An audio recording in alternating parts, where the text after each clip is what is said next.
Après la phase des confrontations, le tribunal vient d'annoncer la prochaine étape, les plaidoiries. Mais quel bilan pouvons-nous faire des confrontations? C'est l'objet de cette vidéo. Suivez.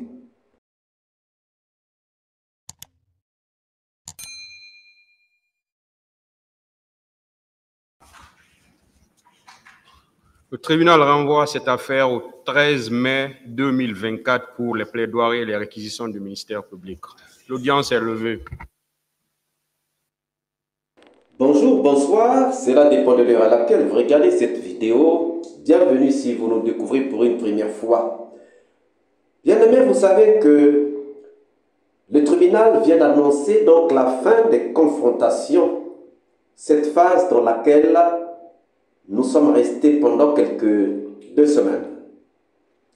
Et le tribunal annonce la prochaine étape, la prochaine phase, qui sera donc les plaidoiries. Mais il y a une question que nous avons le devoir de nous poser. La question est de savoir quel bilan faire de la phase des confrontations. Donc après la phase des confrontations, il ne serait quand même pas moins important d'en dresser un bilan par rapport à ce que nous avons remarqué et toujours comme à l'habitude, selon notre compréhension des choses. Car nous avons toujours dit que les analyses du Soleil d'Afrique ne sont pas une parole d'évangile, mais que nous les soumettons au choc des idées, car du choc des idées jaillit la lumière. Quel bilan faisons-nous dans ces confrontations? Nous allons parler sur plusieurs axes. Tout d'abord, les constats. Nous avons constaté que la défense n'a pas été très impliquée dans ces confrontations, car elle n'a pas été très engagée à poser des questions, sauf les avocats du colonel Tchekboro.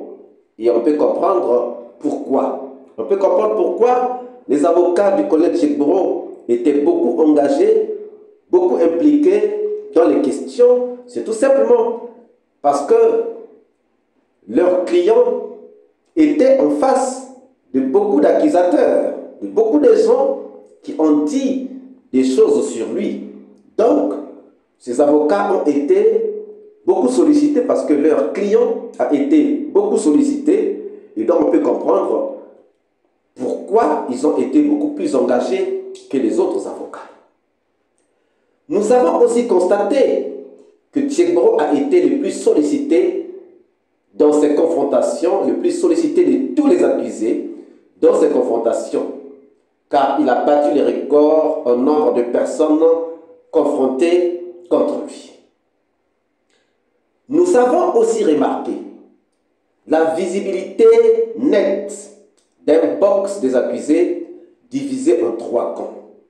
Les individualités telles que Aliou Keita, Paul Mansa Guilavogui et Kalonzo. On a compris que Kalonzo est vraiment détaché du camp dans lequel on le plaçait avant. Donc on a eu 3 individualités, Aliou Keita, Paul Mansa et Kalonzo. Il y a eu le camp de Toumba avec Marcel ECC, Raphaël Abba, et il y a eu le camp de Dadis Camara avec tous les autres. Donc ça, en regardant le box des accusés, on le sent. On sent qu'il y a vraiment des camps. On sent que le box des accusés est scindé, divisé. Nous avons aussi constaté la constance de certains accusés par rapport à leurs auditions, par rapport à ce qu'ils avaient dit à la barre. Et nous avons aussi remarqué certaines variations pour d'autres. Le cas du colonel Tchekboro, qui reconnaît avoir prononcé certaines paroles rapportées au tribunal, tout en nuançant sur le pourquoi de ces paroles ou les personnes à qui ces paroles étaient adressées. Donc, il y a eu quelques petites variations, mais il y a aussi eu de la constance. La constance, par exemple, Chitumba, qui est resté sur sa position, Dadis Camara qui est resté sur sa position, et Marcel qui est resté sur sa deuxième version. Donc, c'est ce que nous avons aussi constaté. Alors, nous avons aussi constaté que beaucoup de victimes, pourtant annoncées, ne se sont pas présentées. Pourtant annoncées dans les confrontations, ne se sont pas présentées.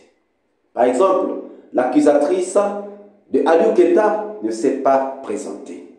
Et sur la liste, par exemple, du colonel Tchekboro, sur 34 personnes qui avaient été annoncées, seulement 21 ou 23 personnes ont été appelées. Nous avons aussi constaté la confirmation du flou sur le nombre et la gestion des corps. Jusque-là, le nombre de corps et la gestion des corps sont encore dans le flou. Et le flou a continué d'être entretenu par le colonel ministre Djabi et le chef d'état-major général Oumar Sarr. Alors, nous avons aussi constaté la visibilité de la division de la défense unanime avec cette prise de parole de Maître Yomba dans la confrontation entre Tchekboro et Amadou Diallo, journaliste de BBC. Maître Yomba est venu appuyer en fait les paroles du journaliste, donc fragilisant le colonel Tchekboro.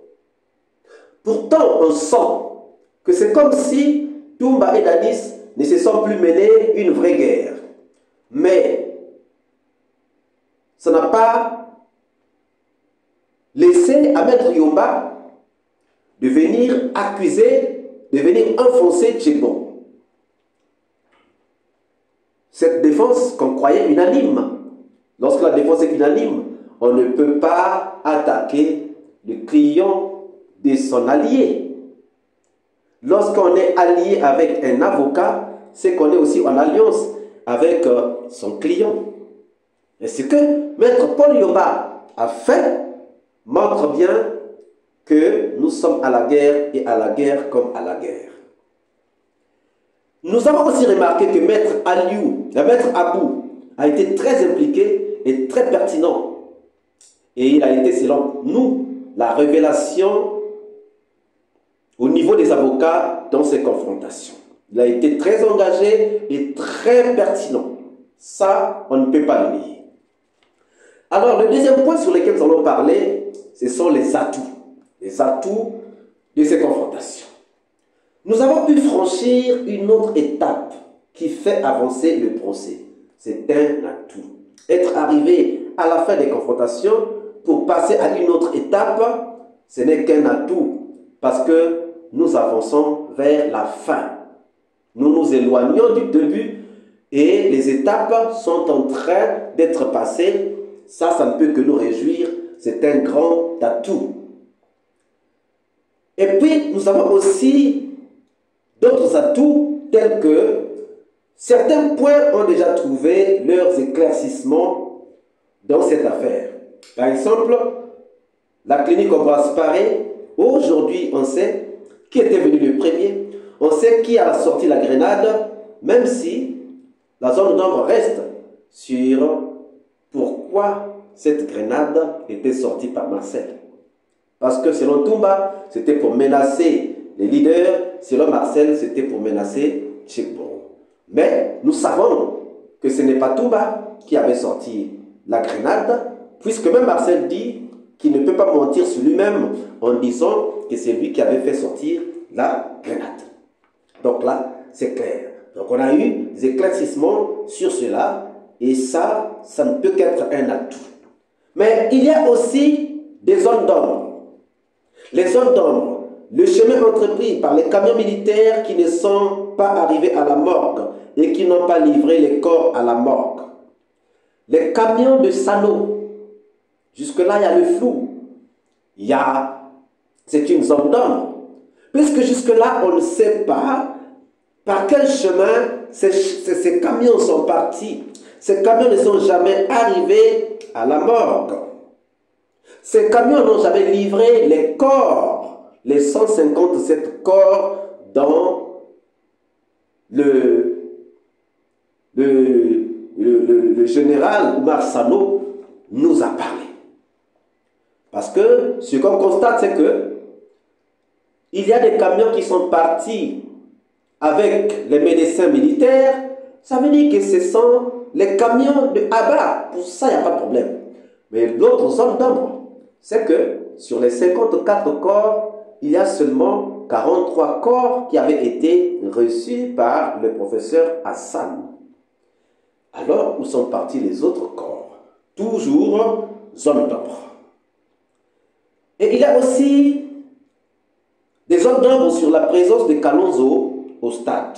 Vraiment, encore une zone d'ombre sur sa possible sortie. Parce que lorsque nous écoutons la personne qui devait être témoin pour venir le délivrer, il y a toujours du flou. Toujours du flou. Kalonzo dit que lorsque l'autre avait été nommé commandant du PEM-3, lui était encore en prison. L'autre dit qu'il n'était plus en prison. Alors, c'est tellement compliqué. Alors, il y a aussi l'implication réelle d'Aliou Keita dans les viols qui lui sont reprochés. Ça aussi, il y a encore une zone d'ombre. Aliou Keita avait-il réellement commis ces viols? Pourquoi donc ces personnes violées n'ont pas accepté de venir aux confrontations? Donc, là aussi, il y a encore des zones d'ombre. Maintenant, regardons l'autre point, les manquements. Déjà, nous pensons que l'absence de Youssouf Touré dans ces confrontations est un manquement. C'est un manquement. Parce qu'avec les accusations que Youssouf Touré a faites devant le tribunal, Youssouf Touré devait être confronté à certains accusés. Malheureusement, on ne l'a pas vu. Il y a aussi l'absence de Claude Pivi dans ces confrontations. Il y a aussi l'impréparation du ministère public. Nous disons que le ministère public était impréparé. Pourquoi? Parce qu'il y a eu des choses, par exemple le rapport du CICR. Comment est-ce que le ministère public n'a pas pu trouver ce rapport et brandir ce rapport devant le tribunal? Soit en coinçant Oumar Sano, ou encore en fouillant. Vous vous souviendrez que nous avons fait une vidéo sur laquelle on disait que Mme Péry-Loite nous avait répondu. Parce qu'on lui avait envoyé une lettre et elle avait répondu. Elle avait donné même les pistes sur lesquelles, ou avec lesquelles on pouvait retrouver ces rapports. Et nous avons envoyé une copie au tribunal. Bon, nous sommes encore étonnés qu'aujourd'hui, que le tribunal n'ait pas eu encore ce rapport. Bien. Donc nous pensons qu'il y a eu beaucoup de manquements, beaucoup de ratés. Mais posons-nous une question. Qui est déjà coincé et qui est déjà sauvé dans ce procès? Est-ce qu'il y a quelqu'un qui est déjà coincé? Est-ce qu'il y a quelqu'un qui est déjà sauvé? C'est la question que nous vous laissons et dont nous attendons les réponses dans les commentaires. Si cette vidéo vous a plu, chers amis, ne manquez pas de laisser vos pouces bleus, de commenter et de partager. Et si vous n'êtes pas encore abonné, veuillez vous abonner, surtout ne pas manquer d'activer la cloche de notification afin d'être averti à temps réel de toutes nos prochaines publications. Quant à moi, je vous dis à très bientôt pour une nouvelle capsule. Ciao!